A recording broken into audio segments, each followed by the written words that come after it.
भाभी मैंने सारा सामान पैक कर दिया है, चलिए वरना लेट हो जाएंगे हम। कैसे जाऊं कनिका इस घर को छोड़कर। इस घर में तो मेरी डोली आई थी, कभी सोचा नहीं था कि इस घर से कभी इस तरह जाना पड़ेगा। अनामिका तुम दुखी मत हो, ये पल हम सबके लिए काफी मुश्किल भरा है, लेकिन हम सबको एक साथ इस परेशानी का सामना करना होगा।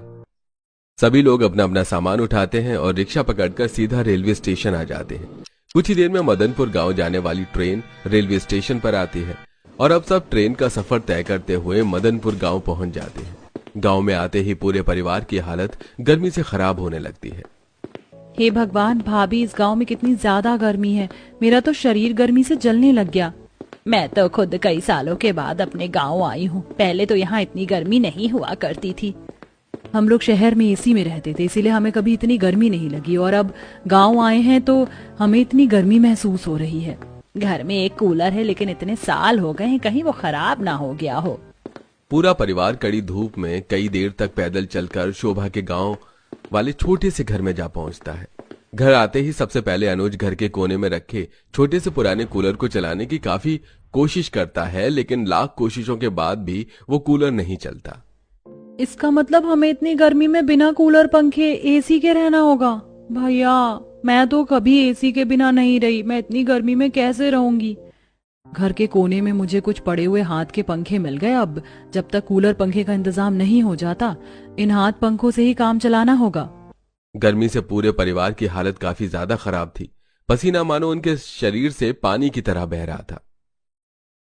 आप सबको मेरी वजह से इस परेशानी में रहना पड़ रहा है ना? मेरी ही गलती की वजह से आज हम सब अपना घर सब कुछ छोड़कर यहाँ इस गर्मी में आकर रह रहे हैं। ऐसा क्यों कह रहे हैं? इसमें आपकी कोई गलती नहीं है। ये सब तो आपका बिजनेस पार्टनर की वजह से हुआ है। आपने बस उस पर विश्वास किया, जिसका उसने फायदा उठाकर कंपनी में घपला कर दिया और सारा इल्जाम आप पर लगा दिया, और आप सब कुछ खो बैठे और हमें इस गांव में आना पड़ा। लेकिन आप परेशान मत हो, सब ठीक होगा। कल मुझे वापस शहर के लिए निकलना होगा। मेरे दोस्त ने काफी अच्छे वकील से मेरी बात करवाई है। अगर सब कुछ ठीक रहा तो हमारे पास सारी चीज वापस आ जाएगी। अनुज अनामिका को थोड़े बहुत खर्च के लिए पैसे देता है और अगले दिन बस पकड़कर सीधा शहर के लिए निकल जाता है। तो वहीं अनामिका अपनी सास और उनके साथ घर में अकेली होती है। एक दो दिन तो जैसे तैसे करके तीनों गर्मी में गुजारा कर रही थी, लेकिन अब जैसे जैसे दिन बीतने लगते हैं, बाहर गर्मी 45 डिग्री को क्रॉस कर चुकी थी। माँ जी, इस गर्मी में तो रहना काफी मुश्किल हो गया है। देखिए ना, 2 घंटे पहले ही मैंने खाना बनाया था, लेकिन गर्मी की वजह से सारा खाना खराब हो गया। गर्मी की वजह से भूख वैसे ही नहीं थी, ऊपर से खाने की इतनी सारी बर्बादी। मैंने कल ही थोड़ी दूर पर एक नदी देखी थी, चलिए ना हम लोग वहाँ चलते हैं। जिस तरह गांव के लोग नदियों में नहाते हैं, फिर उसी तरह हम भी नदी में नहा लेंगे, कम से कम थोड़ी गर्मी तो दूर होगी। नदी में नहाने से उन्हें राहत तो मिलती है, लेकिन घर आते आते फिर से गर्मी में उनकी वही हालत हो जाती है। जहां हाई ब्लड प्रेशर के चलते शोभा को हमेशा चक्कर आते हैं, तो वहीं कनिका भी बेहोश होने लगती है। अनामिका को कुछ वक्त पहले पता चलता है कि वो प्रेग्नेंट है, जिससे गर्मी में उसकी हालत और खराब हो जाती है। हर रोज की तरह अनामिका नदी किनारे कपड़े धोकर जैसे ही घर आने लगती है, तो उसे हल्के हल्के चक्कर आते हैं, जिससे अनामिका पास के एक बड़े से पेड़ की छांव के नीचे जाकर बैठ जाती है। तभी अनामिका देखती है कि उस पेड़ में काफी बड़ा सा छेद है। अरे ये क्या, इस पेड़ में तो काफी बड़ा होल है, लगता है अंदर काफी जगह भी है। अनामिका जब उस पेड़ के अंदर जाती है तो देखती है कि वो पेड़ का छेद अंदर से काफी ज्यादा बड़ा है, जिसमें अनामिका आराम से बैठ जाती है। ये जगह तो अंदर से काफी ज्यादा बड़ी है और कितनी ज्यादा ठंडक भी है यहाँ तो। मुझे बिल्कुल भी गर्मी नहीं लग रही। उस ठंडक में अनामिका कुछ देर के लिए सो जाती है। शाम होने के बाद अनामिका की आंख खुलती है और वो जल्दी से कपड़े लेकर घर पहुंचती है। अपनी सास और नंद के पूछने पर अनामिका उन्हें सारी बात बताती है। भाभी, क्या सच में ऐसी जगह है? वहाँ काफी ठंडक है, फिर तो वहाँ बिल्कुल गर्मी नहीं लगती होगी ना? हाँ कनिका, वहाँ ज्यादा गर्मी नहीं लगती, इसीलिए तो मेरी आंख लग गई थी और सीधा शाम को खुली। कल आप दोनों को वहाँ लेकर चलूंगी। अनामिका अपनी सास और नंद को भी अगले दिन वहीं ले जाती है, और जब कनिका और शोभा उस पेड़ के अंदर जाती हैं, इसमें आराम से 2-3 लोग बैठ सकते हैं और यहाँ काफी ठंडक भी है। मैं तो कह रही हूँ कि हम लोग उस घर को छोड़कर यहीं रह लेते हैं। बाहर 50 डिग्री में हालत मरने जैसी हो गई थी, लेकिन यहाँ ऐसा नहीं है। मैं भी कुछ ऐसा ही सोच रही थी, लेकिन पहले इस जगह को हमें रहने लायक बनाना होगा। अनामिका अपनी नंद के साथ मिलकर उस पेड़ के अंदर मिट्टी से अच्छे से लिपाई कर देती है और जमीन पर चादर वगैरह भी बिछा देती है, जिससे अब वो लोग आराम से रह पाते हैं। लेकिन बढ़ती गर्मी की वजह से अब कहीं न कहीं उन्हें उस पेड़ के अंदर भी हल्की हल्की गर्मी लगी थी। भाभी, यहाँ पहले जितनी ठंडक नहीं रही, गर्मी ने इस जगह को भी गर्म कर दिया। काश जिस तरीके से इस पेड़ के अंदर हमने रहने के लिए जगह बना ली, ठीक उसी तरह एक एसी भी बना लेते तो कितना अच्छा होता ना। लेकिन ये तो पॉसिबल ही नहीं है। असली एसी तो नहीं, लेकिन हम जुगाड़ से जरूर एसी बना सकते हैं। तुम्हें तो पता है कि मैंने हार्डवेयर का कोर्स किया है, तो मैंने ऐसी कई तरह की चीज सीखी थी। भाभी, आप सच कह रही हैं? इसका मतलब आप जुगाड़ू तरीके से एसी भी बना सकते हैं? हाँ, क्यों नहीं, थोड़ा टाइम लगेगा, लेकिन ये चीज भी पॉसिबल है। अनामिका अब काफी सोचती है और उसे एसी बनाने का एक जुगाड़ आ जाता है और वो जल्दी से सबसे पहले अपनी नंद के साथ जाकर एक मटका लेती है। ये क्या भाभी, आप एसी बनाने के लिए मटका ले रही हैं? अब क्या मटके से एसी बनाएंगे? हाँ कनिका, कुछ ऐसा ही समझ लो। मटका लेकर अनामिका एक कबाड़ी की दुकान पर जाती है, जहां उसे कुछ लोहे की पत्ती और तार वगैरह भी मिल जाती है। ये सब अनामिका ले ही रही होती है कि तभी उसकी नजर कबाड़ी की दुकान के कोने में पड़े कुछ सोलर पैनल के टुकड़ों पर जाती है, जिसे देख अनामिका काफी हैरान होती है। ये तो सोलर पैनल है, लेकिन ये आपके पास क्या कर रहा है? अरे ये तो गांव में किसी ने मंगाया था, लेकिन उसे उसका इस्तेमाल करना नहीं आया, तो उसने मुझे ये बेच दिया। आपको चाहिए हो तो ले जाओ, मेरे लिए तो ये कबाड़ा ही है, पता नहीं क्या चीज है ये। अनामिका ज्यादा देरी न करते हुए उस कबाड़ी वाले से सोलर पैनल भी काफी सस्ते दामों में ले लेती है और अब सीधा घर जाकर सबसे पहले उस मटके में हवा पास होने के लिए एक बड़ा सा छेद करती है और साथ ही उन लोहे की पत्तियों को आपस में जोड़कर उनसे एक छोटा सा पंखा बनाकर उस मटके की मुंह के ऊपर लगा देती है। भाभी, सच में आप एसी बना पाएंगी ना? ये सब देखकर तो मुझे अब डाउट हो रहा है। कनिका, तुम बस देखती जाओ कि मैं कैसे इस मटके से एसी बनाती हूँ। अनामिका अब उस मटके और बाकी सामान को लेकर वापस उस पेड़ के पास आ जाती है और पेड़ के ऊपर उन सोलर पैनल को अच्छे से लगा देती है और उस तार को कनेक्ट करके मटके के ऊपर लगे पंखे से अच्छे से कनेक्ट कर देती है, जिससे धूप पड़ने की वजह से जब सोलर पैनल गर्म होकर चार्ज हो जाता है तो वो पंखा चलने लगता है, जिससे अब मटके में किए हुए हवा के छेद से अब हवा आने लगती है। वाह भाभी, इसमें तो सच में से हवा आ रही है, लेकिन ये हवा तो ज्यादा ठंडी नहीं है, नॉर्मल है, जैसे एसी की हवा होती है वैसी नहीं है। इसमें अभी एक चीज की कमी है, इसलिए। अनामिका दुकान से ढेर सारी बर्फ लाकर उस मटके के अंदर डाल देती है, जिससे देखते ही देखते अब अनामिका का जुगाड़ से तैयार किया हुआ मटका एसी तैयार हो जाता है और अब उस मटके एसी को अनामिका उस पेड़ के अंदर अच्छे से लगा देती है और पूरा परिवार नदी किनारे पेड़ घर के अंदर एसी की ठंडी हवा में आराम करता है। वाह अनामिका बहू, तूने तो सच में कमाल कर दिया। पेड़ के अंदर ही एसी बना दिया, वो भी असली एसी जैसी हवा देने वाला। हाँ भाभी, अब सच में गर्मी से काफी राहत मिली है। ऊपर से नदी भी यहीं सामने है, तो अब तो कड़ी धूप में नदी किनारे भी किसी काम के लिए जाना नहीं पड़ेगा। आराम से सारे काम कर सकते हैं हम।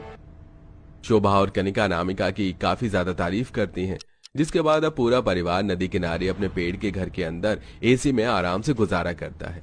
कुछ दिनों में अनुज भी शहर से वापस आ जाता है और साथ में खुशखबरी लाता है और अब पूरा परिवार वापस शहर जाकर पहले की तरह रहने लगता है। भाभी, ये सब क्या है? अब हम उस गर्मी और गांव में थोड़ी ना हैं, जो अब आप ये मटका एसी बना रही हैं। अब इसकी हमें क्या जरूरत? उस गर्मी में रहकर मैंने जाना है कि ऐसे कितने गरीब लोग हैं जो उस गर्मी में तड़प तड़प के मरते हैं। उनके पास इतने पैसे भी नहीं होते कि वो एसी खरीद सके। इसीलिए मैं उन लोगों को कम से कम दामों में ये मटके एसी बेचूंगी, जिससे अब गरीब लोग भी गर्मी से राहत पा सकेंगे। वाह भाभी, आप तो काफी अच्छा काम कर रही हो। मैं भी इसमें आपकी मदद करूंगी। अब दोनों नंद भाभी मिलकर अपना मटका एसी का बिजनेस शुरू करते हैं और गरीब लोगों की मदद करते हुए उन्हें काफी कम दामों में मटका एसी बेचती हैं, जिससे अब गरीब से गरीब भी आसानी से इस गर्मी में ठंडी हवा ले पाता है। गर्मी में बिना रसोई और बिजली के गरीब बहू का ससुराल। अरे यार, कौन सी ड्रेस पहनूं? डेट पर समझ नहीं आ रहा। 1 घंटे में अरुण मुझे पिक करने आ जाएगा। अब मैं क्या करूं? मालकिन, ये लीजिए आपका जूस। अच्छा, वो विनोद तुम आ गए। मेरी मदद करो ना, मुझे समझ नहीं आ रहा कि मैं क्या पहनूं। इतनी सारी ड्रेस ने ना कंफ्यूज कर दिया है मुझे। मालकिन, आप पर तो हर रंग खिलता है, आप कुछ भी पहन लीजिए। विनोद, कितनी बार कहा है तुम मुझे मालकिन मत बोला करो। भले ही तुम मेरे घर में काम करते हो, लेकिन तुम बचपन से यहाँ हो। हम बचपन से एक दूसरे के साथ कितना खेलते थे। मैं तुम्हारी दोस्त हूँ, समझे? अब बताओ क्या पहनूं? आप ये पीला वाला पहन लीजिए। सही कहा तुमने। लेकिन मुझे तो पार्लर भी जाना है विनोद। मैं आधे घंटे में पार्लर से आ रही हूँ। अगर अरुण आ जाए तो उसे नीचे वेट करने के लिए बोलना। विनोद तारा को जाता देख बस मुस्कुराते रहता है। विनोद भले ही बचपन से तारा के इस आलीशान घर में नौकर का काम कर रहा था, लेकिन कहीं ना कहीं वो तारा को पसंद भी करता था। लेकिन अपनी हैसियत के चलते ये बात आज तक विनोद तारा से कह नहीं पाया। ओ नो, अरुण की गाड़ी। लगता है अरुण घर आ गया। तारा जैसे ही अपने कमरे में जाती है तो देखती है कि उसका बॉयफ्रेंड अरुण उसके ही कमरे में बैठ अपने दोस्त आकृति के साथ काफी ज्यादा क्लोज है। ये देख। तुम क्या कर रहे हो मेरे कमरे में बैठकर किसी लड़की के साथ? छी, तुम्हें शर्म नहीं आई? 2 हफ्ते बाद हमारी शादी होने वाली है और तुम जैसा समझ रही हो वैसा नहीं है। मैं तो। क्या हुआ मालकिन, आप चिल्ला क्यों रही हैं? सब ठीक तो है ना? मैं सोच भी नहीं सकती अरुण, तुम इतनी गिरी हुई हरकत करोगे। निकल जाओ मेरे घर से। हाथ से हमारा रिश्ता खत्म। क्या कहा तुमने? हमारा रिश्ता खत्म और ये घर तुम्हारा है? भूल गई तुम्हारा स्वर्गवासी पिता मुझ पर कितना भरोसा करते थे कि उन्होंने सारे बिजनेस की भागदौड़ मेरे हाथों में दे दी, और इसी का फायदा उठाकर मैंने सारी प्रॉपर्टी और बिजनेस अपने नाम कर दिया। अगर तुम मुझसे शादी नहीं करोगी तो तुम्हें इस घर से जाना होगा। मैं सोच भी नहीं सकती थी कि जिस इंसान पर मैंने इतना भरोसा किया, जिससे मैंने इतना प्यार किया, वो इतनी नीच हरकत करेगा। तुम्हें ये प्रॉपर्टी और घर चाहिए ना, रख लो। मुझे इनकी जरूरत नहीं है। कोई तो होगा जो मेरा हाथ थामेगा। यहाँ मेरे सिवा कोई भी नहीं है तुम्हारा हाथ थामेगा जो। तारा काफी दुखी थी कि तभी तारा विनोद को देख उसके पास जाती है। विनोद, क्या तुम मुझसे शादी करोगे? मालकिन, ये आप क्या कह रही हैं? मैं आपसे कैसे शादी कर सकता हूँ? बचपन से दोस्त हैं हम, एक दूसरे को काफी अच्छे से जानते हैं। प्लीज मुझसे शादी कर लो। यही औकात है तेरी। देखो कैसे नौकर के सामने गिड़गिड़ा रही है शादी करने के लिए। ये बात सुन विनोद को काफी गुस्सा आता है और वो तारा की आंखों में आंसू नहीं देख पाता और शादी के लिए हाँ कर देता है। तारा विनोद से मंदिर में शादी करके अब विनोद की गरीब झोपड़ी जा पहुंचती है, जहां विनोद सारी बात अपने परिवार वालों को बताता है। उसे उसके किए की सजा जरूर मिलेगी। आप परेशान मत होइए, ये आपका ही घर है। मैं आपका बिछौना लगा देती हूँ, आप थोड़ी देर आराम कर लीजिए। विनोद के परिवार वालों का इतना प्यार देख तारा को अच्छा लगता है और वो अब सो जाती है। ये क्या प्रसाद, तू सिर्फ 2 ही समोसे लाया। मालकिन का इसमें क्या ही पेट भरेगा। माँ, मेरे पास से 20 रुपए ही थे और एक समोसा भी 12 रुपए का है।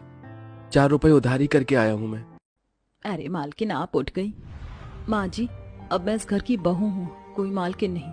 आप मुझे मेरे नाम से पुकार सकती हैं और आप सब भी, आप लोगों से जो भी मेरा रिश्ता है वही कहकर मुझे पुकारिए, मुझे अच्छा लगेगा। ठीक है बहू, जैसा तुम कहो। ये लो तुम्हारे लिए, नाश्ते में मैंने गर्मा गर्म समोसे मंगवाए हैं। लेकिन क्यों माँ जी, घर में नाश्ता नहीं बना क्या? हमारे यहाँ के समोसे काफी बढ़िया होते हैं, इसलिए सोचा कि क्यों ना तुम्हें समोसे का नाश्ता करवा दे। अपनी सास की बात सुन तारा काफी खुश होती है और नाश्ते में अब समोसे खाती है। थोड़ी देर बाद जब तारा बाहर आंगन में जाती है तो देखती है कि तारा की जेठानी अनामिका बाहर कड़ी धूप में 2 ईंट पर पतीला रख के कुछ नीचे लकड़ियों में आग जलाकर उसे खाना बना रही है। ये देख तारा काफी हैरान होती है। ये आप क्या कर रही हैं? क्या घर में चूल्हा नहीं है? इस तरह खाना कौन बनाता है ईद पर? सही कहा तारा तुमने, घर में चूल्हा नहीं है। और सिर्फ चूल्हा ही नहीं, हमारे घर में तो रसोई भी नहीं है। सारा सामान हम पन्नियों में रखते हैं और ये 2 ईंट ही हमारा चूल्हा है। गरीबी इतनी है कि घर में आज तक एक छोटी सी रसोई भी नहीं बनवा पाए। अनामिका की बात सुन तारा को काफी बुरा लगता है। सुबह से शाम हो जाती है लेकिन तारा के घर में बिजली नहीं जलती। ये देख तारा। कल मैं काफी ज्यादा परेशान थी, इसलिए मैंने इस बात पर गौर नहीं दिया। कल से तुम्हारे घर में बिजली ही नहीं जली। क्या यहाँ बिजली कई दिनों तक चली जाती है क्या? बिजली होगी तो ही जलेगी ना, हमारे घर बिजली नहीं है। ये तुम क्या कह रहे हो? इतनी गर्मी के मौसम में तुम सब फिर बिना बिजली के कैसे गुजारा करते हो? 2 वक्त की रोटी खाने को मिल जाती है, यही बड़ी बात है हमारे लिए। अब तो हमने बिना सहूलियत की चीज के गुजारा करना सीख लिया है। पहले बिन रसोई और अब बिना बिजली का ससुराल देख तारा को काफी अजीब लगता है। कुछ दिनों में तारा भी घर के काम करना शुरू कर देती है। वहीं बिना बिजली के तारा को अपने ससुराल में काफी परेशानी होती है। यहाँ कितनी ज्यादा गर्मी है, ऊपर से ये पसीना भी आना बंद ही नहीं हो रहा है। मैं कैसे इस गर्मी में सर्वाइव करूंगी? ईंट के टुकड़ों पर कोई खाना कैसे बना सकता है? मसाले रखने के लिए डब्बे तक नहीं है, ऊपर से बैठे बैठे मेरी तो कमर ही दुख गई है। कोई बात नहीं भाभी, आपको इन चीजों की आदत नहीं है ना, धीरे धीरे आप सीख जाओगे। आप हट जाइए, मैं खाना बना लेती हूँ। बिना बिजली और रसोई के तारा को हर एक मिनट में परेशानी हो रही थी। तो वहीं अपने ससुराल वालों को इतनी परेशानी में भी इस तरह रहता देख तारा को उनके लिए भी काफी बुरा लगता है। बिना बिजली के तारा गर्मी से काफी परेशान होती है। उसे 2 मिनट की सुकून के लिए नींद भी नसीब नहीं होती। बिना रसोई के खाना बनाना भी तारा के लिए काफी मुश्किल भरा था। शाम का वक्त होता है, तारा सब्जी लेकर घर लौट रही थी कि तभी तारा को एक लकड़हारे की दुकान दिखती है जिसमें बड़ी बड़ी लकड़ी की टेबल होती हैं, जिसे देख इन लकड़ी के टेबल को देखकर बढ़िया जुगाड़ आया है मेरे दिमाग में। अब तो मेरे ससुराल में रसोई बनकर ही रहेगी। तारा घर जाती है और अपने पति विनोद से कुछ बड़े बड़े लकड़ियों के टुकड़े मंगवाती है। लेकिन तारा, तुमने इतनी सारी लकड़ियों के टुकड़े मंगवाए क्यों हैं? करना क्या है इनका? अरे तुम बस देखते जाओ, अब जल्दी से हथौड़ी और कील भी ले आओ, हमें काफी काम करना है। तारा उन लकड़ी के टुकड़ों की मदद से अपने साथ लाती है। सबसे पहले एक बड़ी सी टेबल बनाती है, तो वहीं अगले दिन कबाड़ी की दुकान पर जाकर वहां से छोटे छोटे प्लास्टिक के डिब्बे 2 रुपए किलो भाव में ले लेती है। किताब भी तारा की नजर कुछ लोहे के टीन के डिब्बों पर जाती है। भैया, ये टीन के डब्बे कैसे दिए? इनका भी काफी जुगाड़ हो सकता है। तारा घर आकर उस लकड़ी की टेबल को घर के कोने में लगा देती है, तो वहीं छोटे छोटे उन प्लास्टिक के डिब्बे में मसाले भर देती है और साथ ही उन लोहे के टीन को आपस में जोड़कर उसके निचले हिस्से में भी एक टीन लगा देती है और उसमें ढेर सारी लकड़ियां डालकर जला देती है। और देखते ही देखते अब तारा की बिन रसोई वाले ससुराल में भी एक रसोई बन जाती है। अरे वाह तारा, तुमने तो कमाल कर दिया, काफी बढ़िया रसोई बनाई है तुमने। हाँ भाभी, अब हमें बैठकर खाना बनाने की भी कोई जरूरत नहीं है, खड़े खड़े हम आराम से खाना बना सकते हैं। तारा ने जुगाड़ करके रसोई तो बना ली थी, लेकिन अभी तक तारा के ससुराल वालों को गर्मी से छुटकारा नहीं मिला था। तारा पास के ही बाजार में राशन लेने जा रही होती है कि तभी तारा को रास्ते में उसकी सहेली सेजल मिलती है।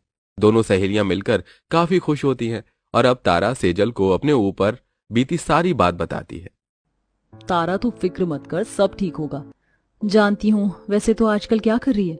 हमने कुछ टाइम पहले ही सोलर पैनल का काम शुरू किया है। क्या सोलर पैनल? सेजल, क्या तुम मुझे 2 सोलर पैनल दे सकती है? जब मेरे पास पैसे आ जाएंगे तो मैं तुझे दे दूंगी। हमारी दोस्ती में पैसे कहाँ से आए? तुझे किसी भी चीज की जरूरत हो तो तू मुझे बता सकती है, मैं कल ही तेरे घर सोलर पैनल भिजवा दूंगी। दिन ही सेजल तारा के ससुराल 2 सोलर पैनल भिजवा देती है। किसी को भी समझ नहीं आता कि यह क्या चीज है। तो वहीं तारा विनोद की मदद से छत पर सोलर पैनल फिक्स करवा देती है और कुछ वायर को घर के अंदर कनेक्ट करवा देती है, जिससे अब जैसे ही सोलर पैनल पर धूप की किरणें पड़ती हैं तो सोलर पैनल चार्ज होने लगता है और उन तारों की मदद से घर में सालों से बंद बिजली और पंखे चलने लगते हैं। ये देख, मुझे लगा नहीं था कि हमारे घर में भी कभी बिजली आ सकती है। तुम तो सही मायने में लक्ष्मी निकली बहू। पहले रसोई और अब ये बिजली। तुम्हारा बहुत बहुत शुक्रिया बहू। शुक्रिया कैसा? मैं अपने परिवार के लिए क्या इतना भी नहीं कर सकती? घर में बिजली आने की खुशी में तारा आज सबके लिए कुछ मीठा बनाती है। सबसे पहले कुछ ब्रेड के टुकड़ों को कढ़ाई में डाल तारा उस पर थोड़ा डाल देती है और साथ ही रंग के लिए हल्की सी हल्दी का इस्तेमाल करती है। और जब सब तारा की बनाई हुई ये होममेड मिठाई खाते हैं तो चाची चाची, ये मिठाई तो काफी ज्यादा टेस्टी है, ऐसा लग रहा है कि मैं रसमलाई खा रहा हूँ। आपने ये जो भी बनाया मुझे ये काफी पसंद आया। तारा को अपनी होममेड मिठाई काफी ज्यादा पसंद आती है और सभी को यूं तारीफ करता देख अब तारा इस मिठाई को बेचने का फैसला करती है। तारा की मिठाई बाहर के लोगों को भी काफी अच्छी लगती है, जिससे तारा कुछ पैसे कमाना शुरू कर देती है और जल्द ही अपनी सहेली सेजल की मदद से तारा अरुण पर मुकदमा कर देती है। एक अच्छे लॉयर की मदद से कानून के सामने और अरुण की सच्चाई आ जाती है कि किस तरह उसने नकली पेपर बनवा कर तारा की सारी प्रॉपर्टी को हड़पा, जिसके चलते अब अरुण को जेल तो होती ही है, तो वहीं तारा को उसकी सारी प्रॉपर्टी भी वापस मिल जाती है। मैंने कहा था ना कि तुम एक दिन बहुत पछताओगे, और आज वही दिन है। अपना सब कुछ वापस पाकर तारा काफी ज्यादा खुश थी, जिसके बाद अब तारा अपने ससुराल वालों के साथ अपने घर आ जाती है और अब वो सभी एक साथ हंसी खुशी रहते हैं।